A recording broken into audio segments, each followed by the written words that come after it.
Exercise 5.2 के part 2 में यहाँ पे क्वेश्चन नंबर 13 से क्वेश्चन नंबर 20 तक डिस्कस किया गया है। चैनल को सब्सक्राइब ज़रूर करना and press the bell icon. Exercise के बाकी क्वेश्चंस के वीडियो का लिंक आपको डिस्क्रिप्शन बॉक्स में मिल जाएगा, वहाँ से आप फॉलो कर सकते हैं। How many 3 digit numbers are divisible by 7। 3 digit number start होता है 100 से, तो 100 को डिवाइड करके 7 से देख लेते हैं कि कितना बच रहा है, क्योंकि डिवाइड होगा नहीं 100। तो 7 1 सा 7 और बचा 3, 30 हुआ। तो 5 ऐड करेंगे तो 35 होगा, तो 7 से डिविजिबल हो जाएगा। तो इसका मतलब है कि 105 जो है सबसे छोटा 3 डिजिट नंबर होता है जो 7 से डिविजिबल है। तो ये हमारे सीरीज़ का पहला टर्म हो जाएगा। 105 में +7 करेंगे तो जो नंबर आएगा वो भी डिविजिबल होगा, 112। दैट मीन्स +7 जो है हमारा यहाँ पे कॉमन डिफरेंस है। और अब कब कहाँ तक ये जाएगा 3 डिजिट नंबर्स, तो 1000 होने पर ये 4 डिजिट होता है, तो उससे एक कम -1 999 जो है सबसे बड़ा 3 डिजिट नंबर है। 999 को हम लोग डिवाइड करके देख लेते हैं कि कितना ज़्यादा या कम है, जो कि डिवीज़न होता है कि नहीं से। तो 7 से डिवाइड करें 999 को, तो हो रहा 9 1 ज़ा 9, बचा 2 29, 9 7 4 ज़ा 28, बचा 19। अब 19 तो कटेगा नहीं 7 से, तो देखो अब नीचे आकर के देखना हो माइनस करके, बिकॉज अगर प्लस करते हैं तो जो है 999 वो 4 डिजिट नंबर में चला जाएगा। तो माइनस करेंगे कितना, 7 2 ज़ा होता है 14। तो 5 अगर माइनस करते हैं तो 19 में से तो 14 कट जाएगा। दैट मीन्स नंबर में हम लोग 5 माइनस कर देंगे, मीन्स 999 -5 करेंगे तो 9994 होगा, और ये कट जाएगा 7 से डिविजिबल होगा। तो ये नंबर हमारा हाईएस्ट जो है टर्म होता है। तो यहाँ तक जो है सीरीज़ बनेगा। और अब हमें देखना है कि नंबर ऑफ टर्म्स कितना है इसके बीच में। फर्स्ट सीरीज़ का फर्स्ट ए मिल गया है और nth टर्म भी मिल गया है 994, तो हमें निकालना है n। अभी आपको भी पता है कि क्या करना है, सारे वैल्यूज़ को फॉर्मूले में सब्सटीट्यूट कर देते हैं। तो nth टर्म में लिखेंगे 994 is equal to first term 105 plus n minus 1 into 7। हमें n निकालना है। फिर 105 माइनस होगा 994 से, होता है 889, और ये 7 से डिवाइड कर देते हैं तो होता है 127, और उसमें +1 करते हैं तो 128। Means there are 128 terms which are divisible by 7। How many multiples of 4 lie between 10 and 250। 10 के और 250 के बीच का पूछा, मतलब बिटवीन की बोला है। तो 10 के बाद का जो फर्स्ट नंबर होगा जो 4 से डिविजिबल होगा वो फर्स्ट टर्म होगा। तो 4 3 ज़ा 12 होता है, तो 12 हमारा फर्स्ट हो गया। अब मल्टीपल्स ऑफ 4 है, मतलब नेक्स्ट जो है वो उसमें 4 प्लस करेंगे यानी 16। तो इस तरह से सीरीज़ बनेगा 12 16 20 24 लाइक दैट। और अब ये कहाँ तक जाएगा, 250 को हम लोग डिवाइड करके देखते हैं 4 से कि कितना ज़्यादा है। अगर डिवीज़न हो जाता है तो 250 तक जाएगा, अदरवाइज़ उससे जो लोअर वाला नंबर होगा वो होगा। तो डिवाइड करते हैं, होता है 4 6 ज़ा 24, बचा 24, 5 में से 1 तो 10 हुआ। तो 10 के नीचे वाला नंबर हम लोग को लेना है। तो 8 डिवाइड होता है 4 से, मतलब 248 डिवाइड हो जाएगा। तो 248 जो है हमारा सबसे हाईएस्ट वाला नंबर हो जाएगा यहाँ पे सीरीज़ में, लास्ट टर्म हो जाएगा। हम लोग लास्ट टर्म को nth टर्म लेके चले, और फर्स्ट टर्म है हमारा 12, तो इससे हम लोग को n निकल जाएगा जो कि नंबर ऑफ टर्म्स होगा 10 और 250 के बीच का। तो यहाँ लिखते हैं इसको 248 इज इक्वल टू, जो फॉर्मूले के हिसाब से होता है यहाँ लिखते हैं an is equal to a plus n-1 into d, और an है यहाँ 248 प्लस a हो गया जो है 12 आया था, n plus d minus n-1, n तो निकालना है, और d हमारा 4 का डिफरेंस है तो 4 हो गया। अब इसको सॉल्व करते हैं। सबसे पहले 12 इस तरफ लेके आते हैं, माइनस हो जाएगा 248 से, 236 होता है। अब हम लोग 4 को लेफ्ट हैंड साइड फिर लाते हैं तो 4 डिवीज़न में आ जाता है।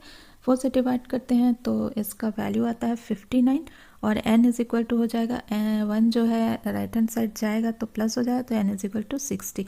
Means there are 60 terms between 10 and 250 which are divisible by 4.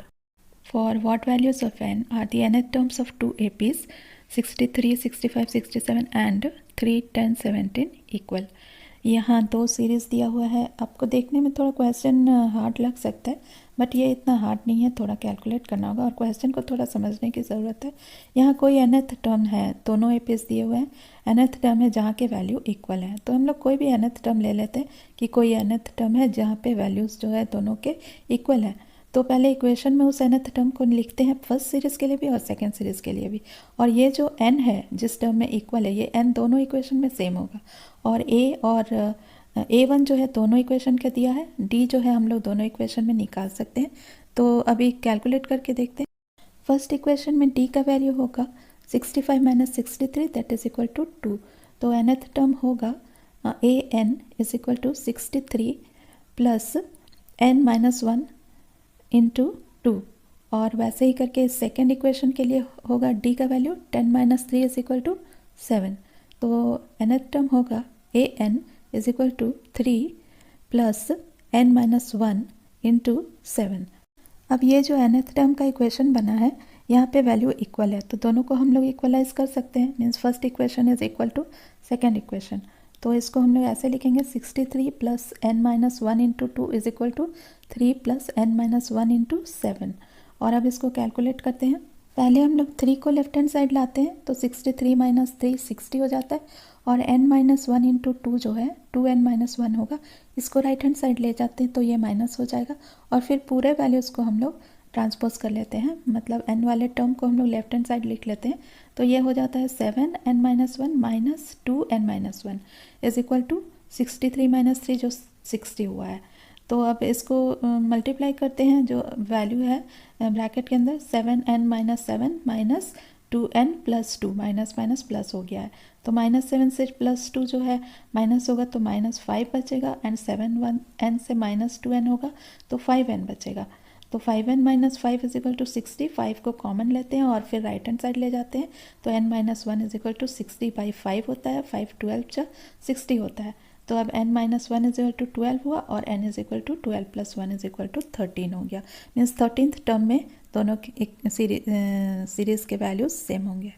Determine the AP where third term is 16 and the seventh term exceeds the fifth term by 12।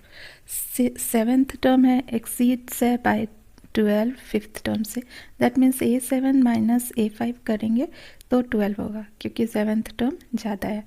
और थर्ड टर्म दिया हुआ है 16 है। तो यहाँ पे ये ध्यान रखना है कि ये एक ही सीरीज़ का है, इसलिए A सेम होगा, D सेम होगा दोनों में ही। सबसे पहले A थर्ड करते हैं, तो A3 will be equal to first term A है प्लस n माइनस 1 2D हो जाएगा। इसमें दो अननोन क्वांटिटी है A और D, तो इसको भी कुछ नहीं करते हैं, ऐसे ही रहने देते हैं। और A7 माइनस A5 निकालते हैं। A7 हो जाएगा A प्लस 6D और A5 हो जाएगा A प्लस 4D। तो इसको माइनस करने पर इज इक्वल टू 12 होगा। A और A कैंसिल हो जाएगा और 6D में से 4D माइनस होने पर 2D होगा। 2D is equal to 12, therefore D is equal to 6। तो अब ये 6 को हम लोग इक्वेशन 1 में जो A3 हमने लिखा था उसमें पुट करते हैं। तो A प्लस 2 इंटू D की जगह पे 6 लिखे तो 6 2 से 12 हो गया। तो A plus 12 is equal to 16 और A is equal to 16 minus 12 is equal to 4। तो A का वैल्यू मिल जाता है 4। तो अब हम लोग इस सीरीज़ को इजीली लिख सकते हैं। फर्स्ट टर्म है 4 और सेकंड टर्म हो जाएगा प्लस 6 करेंगे, D इज इक्वल टू हो जाएगा 10। इसी तरह प्लस 6 करके हम लोग लिख सकते, तो सीरीज़ होगा 4 10 16। Find the 20th term from the last term of the AP। Last term यहाँ पे है 253। इसको अगर हम लोग रिवर्स कर देते हैं तो 253 फर्स्ट टर्म होगा और उसी हिसाब से हम लोग उसका D निकालेंगे। मीन्स यहाँ पे 8 माइनस 3 की जगह जब रिवर्स हो जाएगा तो 3 माइनस 8 हो जाएगा। तो इस तरह से D माइनस में आता है। 3 minus 5 is equal to -3 minus 8 is equal to -5। अब इस वैल्यू को हम लोग 20th टर्म के लिए निकाल लेते हैं। फर्स्ट टर्म क्या होगा यहाँ पे 253 होगा, क्योंकि रिवर्स कर दिए हैं order.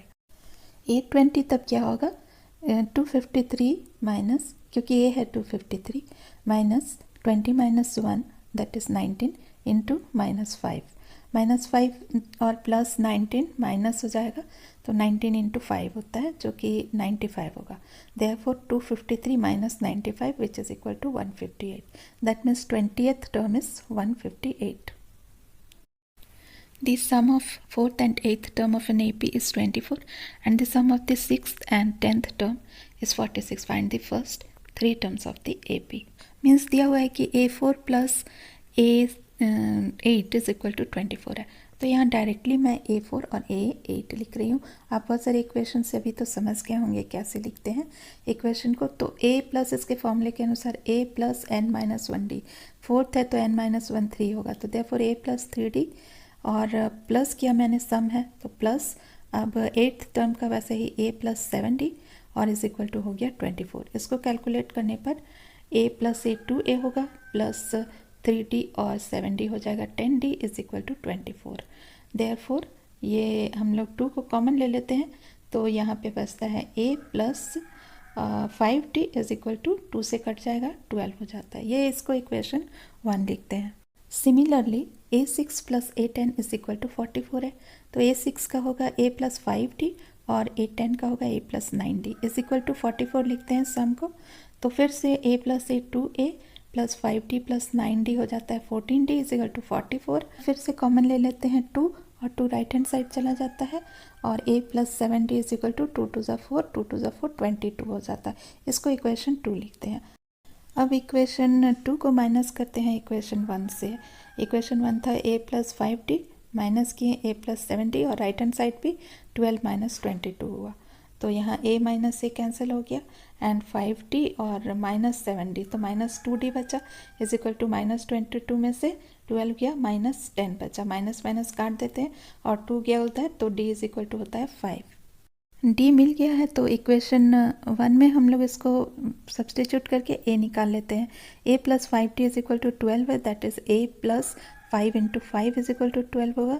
So a plus 25 is equal to 12 and 25 को राइट हैंड साइड ले गए, माइनस में आ गया तो माइनस 12 किए उसमें से तो माइनस 13 बचा, means a is equal to minus 13 है। तो फर्स्ट टर्म हो गया माइनस 13, तो सेकेंड टर्म प्लस d करेंगे मीन्स प्लस 5 करेंगे, तो माइनस प्लस माइनस होगा तो माइनस 8 आया। फिर नेक्स्ट टर्म के लिए प्लस 5 करेंगे तो माइनस 3 आया, मतलब फर्स्ट 3 टर्म्स आया माइनस 13 माइनस 8 माइनस 3।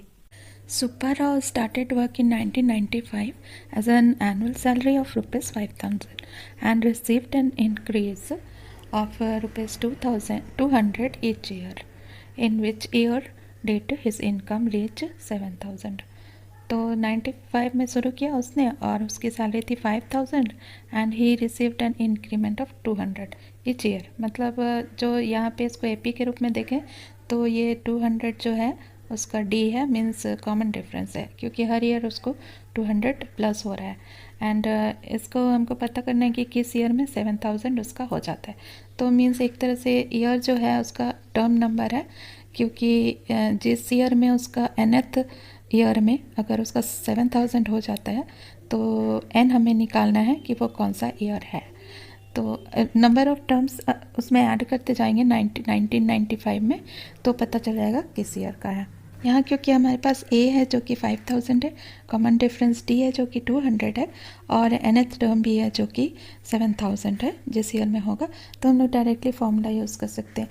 तो an या ईयर n लिख सकते हैं is equal to a that is 5,000 plus n-1 into d that is 200। यहाँ n हमें फाइंड करना है, तो अब ट्रांसपोज कर देते हैं। 5,000 को इधर ले आए, 7,000 से माइनस हो गया तो 2,000 हुआ। 2,000 is equal to n-1 into 200। अब 200 को जब लाएंगे लेफ्ट हैंड साइड तो वो डिवाइड हो जाएगा, तो 2,000 बाई 200 तो 10 हुआ, तो n-1 इज इक्वल टू 10 हुआ, तो n is equal to 10 plus 1 that is equal to 11। Means after 11 years जो है उसका जो है 7,000 हो जाएगा। तो 95 में हम लोग 10 ईयर्स ऐड करते हैं तो 2005 होता है एंड 1 ईयर मोर 11 करना है, तो 2006 में उसका सैलरी हो जाएगा 7,000। Ramkali saved ₹5 in the first week of 1 year and then increased her weekly savings by ₹1.75. If in the nth week her weekly savings becomes ₹20.75, find n।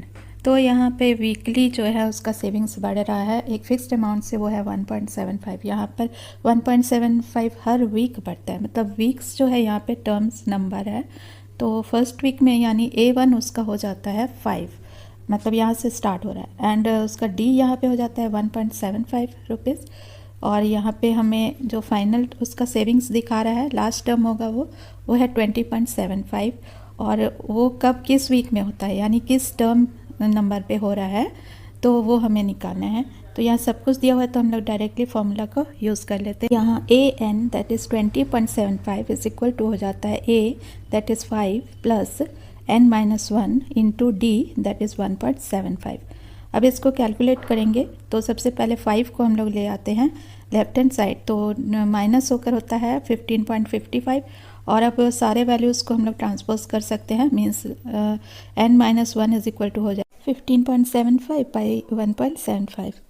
तो इससे हम लोग 2 के बाद पॉइंट है तो पॉइंट हटा देते हैं, और फिर 5 से सबसे पहले इसको काटते हैं। अल्टीमेटली मीन्स लास्ट में आता है 63/7, और फिर 7 से कट जाता है 7 9 जा 63। ये है n minus 1 is equal to 9th term, तो n इज इक्वल टू हो गया 9 plus 1 is equal to 10th। That means 10th week में उसकी सेविंग्स टोटल बची हुई रहेगी 20.75 रुपीज़।